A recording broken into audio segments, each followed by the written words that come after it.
இப்போ 250 கோடி ரூபாய் வந்து ஒரு வருமானம் வந்து கொண்டிருந்த விஜய் சம்பளம் வாங்கியிருந்தார். அவர் வந்து விட்டுட்டு அரசியலுக்கு நேரடியா வரத்துக்கான மைய காரணம் என்ன? இப்ப இதுல வந்து சாதிக்கணும், பெரிய லெவல்ல நம்ம வரணும், சிஎம் ஆகணும், ஆட்சியை பிடிக்கணுங்கிற அந்த எண்ணம்லாம் இல்லைங்க. இது உருவாக்கப்பட்டது. 250 கோடி ரூபாய் நான் உங்கள்கிட்ட சொன்னேன்னா பிஜேபியோட பி டீம்னு சொல்லி இதை வந்து அவரை புஷ் பண்ணி அவரை அரசியல் கட்சி ஆரம்பிச்சு வச்சாங்க. அவ்வளோதான். விருப்பப்பட்டெல்லாம் அவர் வரல.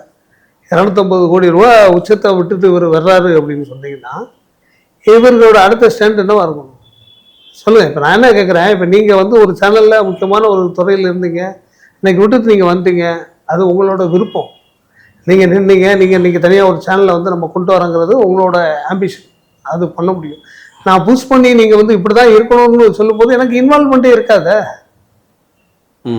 நீங்களே புஷ் பண்ணி என்னை வந்து நீங்கள் இப்படி செய்யுங்க, இப்படி பண்ணுங்கன்னு சொல்லும்போது எனக்கு எப்படி ஃபுல்ஃபில் இருக்க முடியும்? அது ஆகாது.